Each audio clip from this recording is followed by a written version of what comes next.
She's still there. Not in body, maybe not even in voice, but an imprint, an echo, in the quiet corners of your mind where decisions form before logic arrives. You feel her in your silences, in the weight you carry, in the way you flinch when you're too close to your truth. She's the ghost you never buried because you didn't know she died. Or perhaps she didn't. Perhaps she just moved in, and somewhere deep beneath your ribcage, haunting the parts of you still waiting to be seen. Carl Jung didn't just call this the mother complex. He called it one of the most formidable forces in the human psyche. And he was right. It's not just about the woman who raised you. It's about the impression she left, the emotional blueprint etched into the architecture of your soul. This imprint is not simply memory, it's myth. It's a living, breathing energy that governs your relationships, shapes your self-worth, and whispers behind every choice you make. Jung called her the shadow mother, the one who doesn't just nurture but also wounds in silence. She doesn't need to speak to be heard. Her presence is in the unmet need, the held-back tears, the love that was conditioned or withheld entirely. And until you face her, not the outer mother but the internal one, you will never truly meet yourself. You may think you've moved on, that you've grown past it. But there's a difference between distance and release. She lives on in the way you apologize for existing, in the way you sabotage joy, in the way you confuse love with performance, with earning, with pain. Jung wrote that nothing influences a child more than the unlived life of a parent. That legacy doesn't fade, it transfers. You carry her sadness, her shame, her silence as if it were your own, and little by little you forget where she ends and you begin. This is not blame. This is not judgment. This is truth. A truth so many fear to look at, because to see it clearly means to grieve, to mourn the parts of you that were never nurtured, to acknowledge the needs that were never met, to admit you've been living someone else's story, someone else's fear, that maybe, just maybe, your life has been a reaction and more than a creation. And so the healing begins, not by confronting her in the flesh, but by descending into your own psyche and meeting the image that lives there. The mother is more than a person. She is an archetype, a force as old as humanity itself. She is the creator and the destroyer, the sanctuary and the storm. She can hold you and suffocate you, often at the same time. And when this archetype remains split in your psyche, when you idealize one face and exile the other, you fracture, you project, you reenact. You chase closeness with those who wound you and push away those who see you. You don't live, you repeat. She shows up in your dreams as goddess or monster, in your waking life as the boss who micromanages, the lover who controls, the friend you can't say no to. It's her image, echoed and disguised, pulling your strings from the shadows. Because you haven't faced her. Not really. You've either idolized her or resented her, but you haven't looked her in the eyes and said, I see you for what you are, and I release you. That is the turning point, not in making her pay, but in taking back what was yours all along. Your voice, your boundaries, your right to exist without permission. Jung warned that we cannot heal at the surface, that unless we dive into the symbolic, we remain trapped in the personal. And the mother wound is not just about your childhood, it's about humanity. It's about every story passed through bloodlines that told you love had to be earned, that freedom was selfish, that truth was dangerous. And so you carry it forward until one day you stop. Not because she changes, but because you do. Because you wake up to the lie that your worth lives in her eyes. Because you decide that the story ends here, that the pain won't pass through you to the next generation. The shadow mother is the devourer. She clings, she controls, she manipulates without words. She says, I only want what's best for you. And your soul folds inward, unable to name the betrayal. This is how children become adults, afraid of their own power, mistaking guilt for love, obedience for connection. You grow up but never grow free. Because freedom feels like abandonment.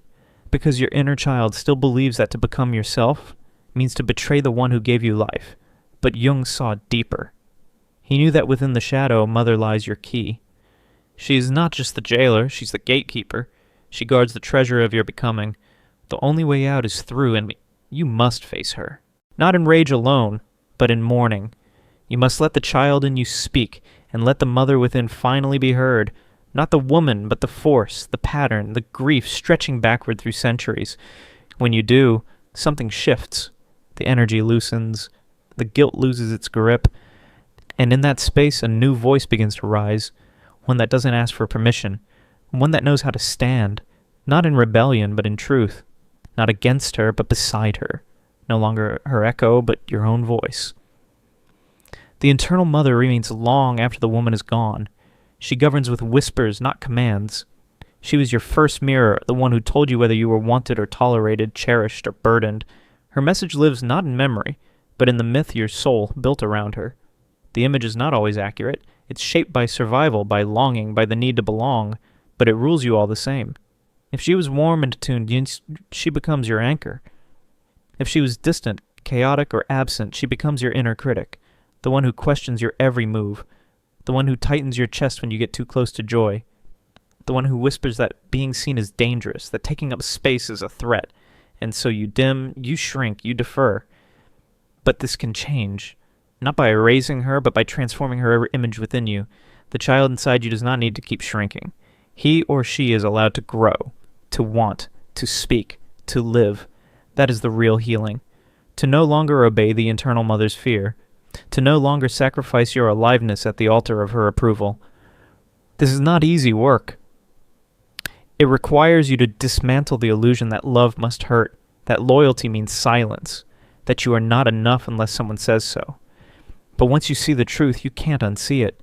And from that moment on, you stop playing small, you stop looking backward, you stop waiting, you rise, not to be perfect, not to be invulnerable, but to be whole, finally, fully, undeniably, yourself. She wasn't always cruel. Often she was simply absent in ways too subtle for a child to name. Or maybe she was present, but not really there. Her eyes distracted, her touch conditional, her love a currency you had to earn by shrinking yourself. And yet, this absence became a presence all its own. Not loud, not violent, but quiet, lingering, invisible. A whisper lodged in your chest. You're too much. You're not enough. Don't speak. Stay small. Stay safe. These are not just thoughts. They are inheritances, and the longer they remain unexamined, the more they shape the architecture of your life. Carl Jung warned of this, how we confuse those inner whispers with our own voice, mistaking inherited fear for truth.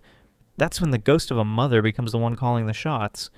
Not the real woman, but her echo, the internal critic that masquerades as caution, that rewards obedience with false safety. You don't see her, but she's in every hesitation before you speak your mind, every choice to stay silent when your soul wants to roar. She pulls you back whenever you try to rise, not out of malice, out of pattern. But patterns unexamined become prisons. This is where the inner saboteur is born, not out of weakness, but out of survival. A younger version of you still hoping, still bargaining. If I stay small enough, quiet enough, maybe I'll finally be enough.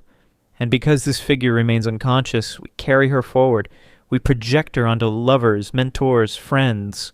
Suddenly we're not reacting to reality, we're reacting to an old ache, the hope that someone finally might love us in the way she couldn't. But that fantasy comes with a cost. Emotional confusion, distorted perception, and relationships that feel like repetition, not renewal. The shadow of the mother doesn't just haunt, it drains. Your energy, your creativity, your decisions, all filtered through a fog. You hesitate, you defer, you feel numb or exhausted, like your life is happening to someone else. Jung called this possession. A part of you frozen in time, animated by a memory that should have faded, but instead became a blueprint. And still we cling to her, not the mother herself, but the image. Because the child in us still believes that if we suffer enough, maybe this time she'll see us. Maybe this time love will come. But it never does. Because the image does not evolve. It is not alive. It cannot love you. It only knows how to repeat what it was programmed to repeat. And unless we break the spell, we begin to think it's who we are. Healing isn't about confronting the woman who raised you. It's about confronting the imprint she left inside. It's about meeting the inner mother face to face. Not with blame, but with truth. Letting rage rise, letting grief speak, letting the suppressed parts of you finally be felt. And when we do, something sacred happens. We begin to mother ourselves. We begin to remember that within us is also the nurturer, the protector, the creator. But not because we imagined it, because we built it. slowly, through practice, through ritual, through learning to speak to ourselves with kindness, to live with integrity, to reconnect with the wild feminine force that was never broken, only buried. Jung said we do not become enlightened by imagining figures of light, but by making the darkness conscious. And nowhere is that darkness more misunderstood than in the mother complex. But it isn't a monster, it's a wound. And when we face it, not with shame, but with courage, we step out of the trance. We begin to live not as ghosts of a past we never chose, but as adults, whole and luminous, shaped by our pain, but no longer ruled by it. And we stop waiting to be seen, waiting to be chosen, waiting for permission. We stop begging for a love that's never coming the way how we usually imagine. We give it to ourselves. We become the home we always wanted. And in that act, the inner mother's spell begins to break. The self begins to rise. Jung called this the fourth separation, the agonizing but necessary birth of the independent ego. Not the ego inflated by pride, but the one carved from courage. It doesn't come easy. It feels like betrayal, like death. But it isn't rebellion. It's reverence. Reverence for what your soul came here to become. Without it, you remain loyal to shadows. With it, you begin to live. Yet so many resist. And who could blame them? To let go of that inner voice feels like exile. The guilt, the fear, the longing, all of it conspires to keep you small. Because to separate is to risk everything that once kept you alive. But Jung said this risk is sacred, because without it, we live behind masks, pleasing, performing, hoping, dreading, acting from roles, not from truth. And then, when the pain finally becomes unbearable, the psyche cracks open. This is the moment the child dies, the compliant one, the one who believed love must be earned through suffering, and in her place the adult arrives, messy, uncertain, brave, willing to face life without armor. But this death isn't the end. What follows is a silence, a void so deep it swallows everything familiar. And yet Jung said this void is sacred, because if you don't fill it with your own voice, your own values, the ghost returns, stronger, smarter, quieter. Separation alone isn't enough. You must create a new inner structure, one not built from inherited scripts, but from who you are when no one is watching. And that's when the sovereign self begins to rise. It doesn't act from guilt. It doesn't chase applause. It doesn't ask for permission. It chooses. It creates. It stands. Not to prove anything, but because that's what truth does. It stands. It breathes. It lives. It doesn't need to be perfect. It needs to be real. That's the break Jung was pointing to. Not just psychological, but spiritual. A crossing from the world of no known safety into the wild unknown of the soul. We're not leaving love behind.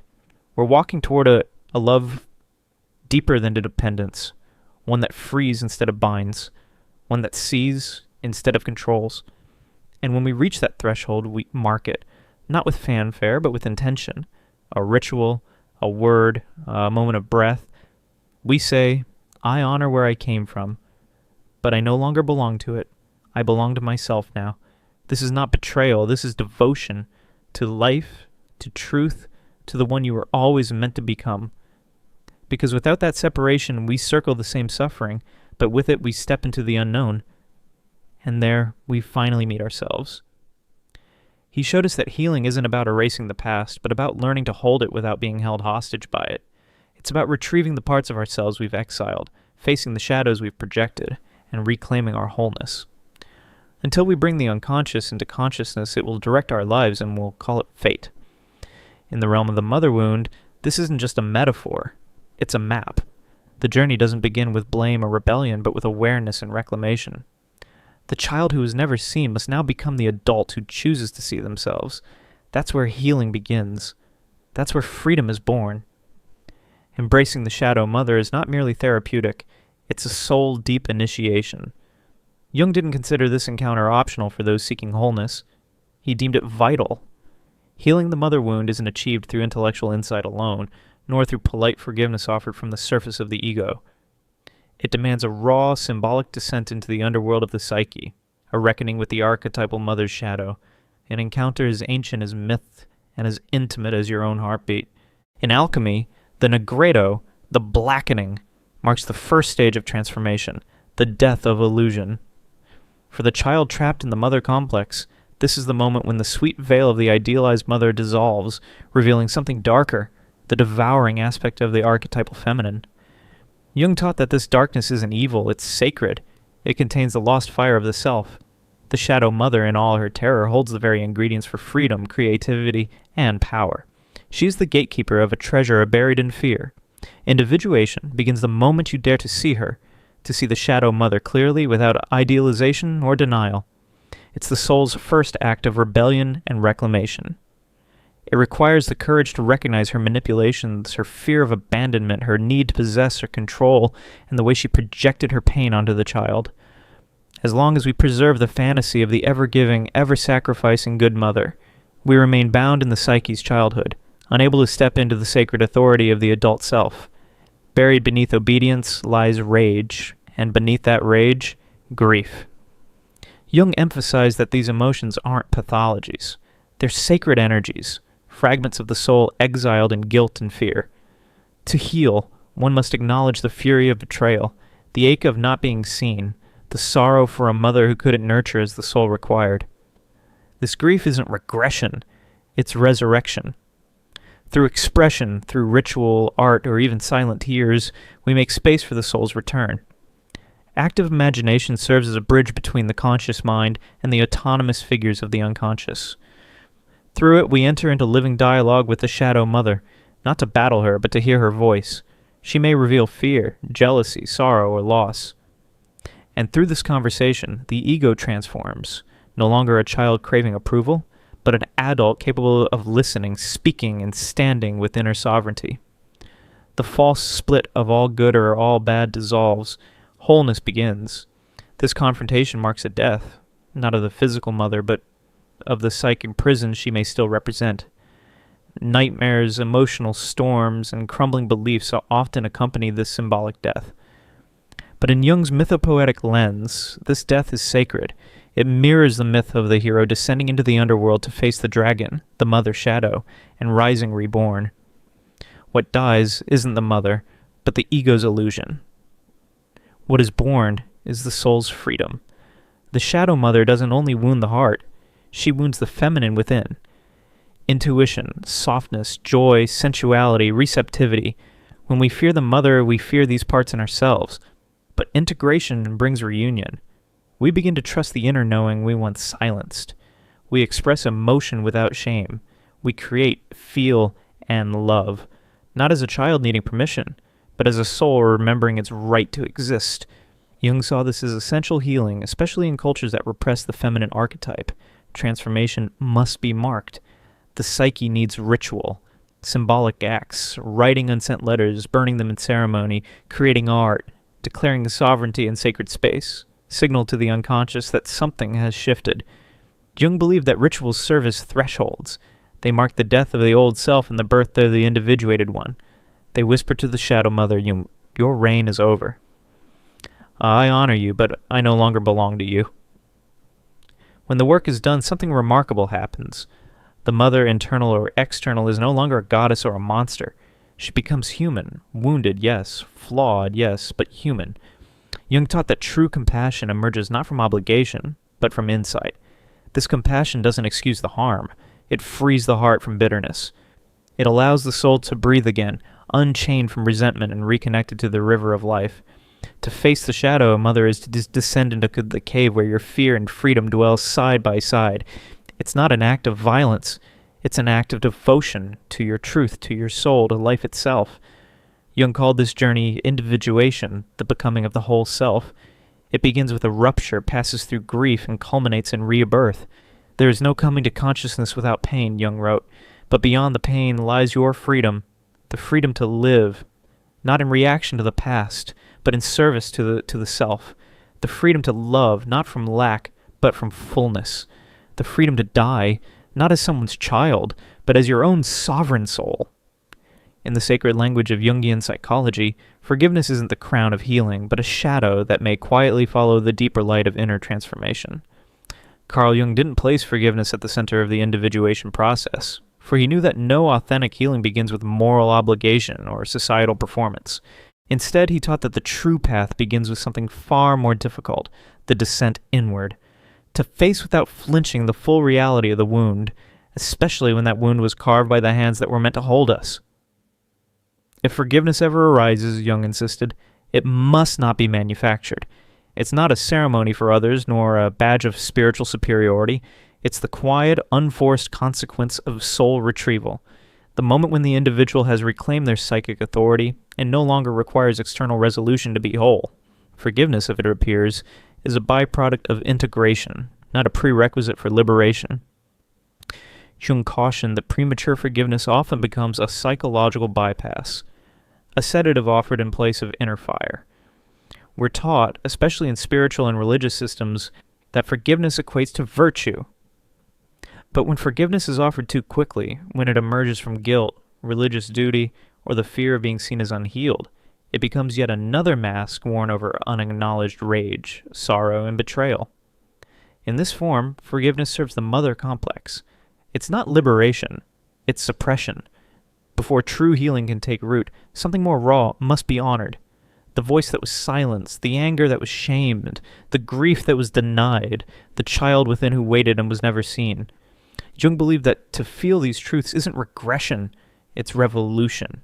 The individual must grieve the mother they never had, rage against the control that suffocated their becoming, and mourn the years sacrificed in loyalty to an illusion. This isn't an attack on the mother, it's the emancipation of the soul. Healing begins when the mother is no longer frozen in myth, neither angel nor monster, but seen clearly as she was, and is, a fallible, wounded human being. This act of humanization collapses the projections that once inflated her power and dismantles the psychic structures that kept the self imprisoned. In this space of clarity, after the storm, after the rupture, the possibility of forgiveness may emerge. But even then, it must come not from obligation, but from the rootedness of a sovereign heart. Still, even in its absence, freedom is possible. And this is the crucial insight. Jung insisted that forgiveness isn't required for liberation. What is required is integration. The individual must gather the pieces of their soul, long exiled, voice,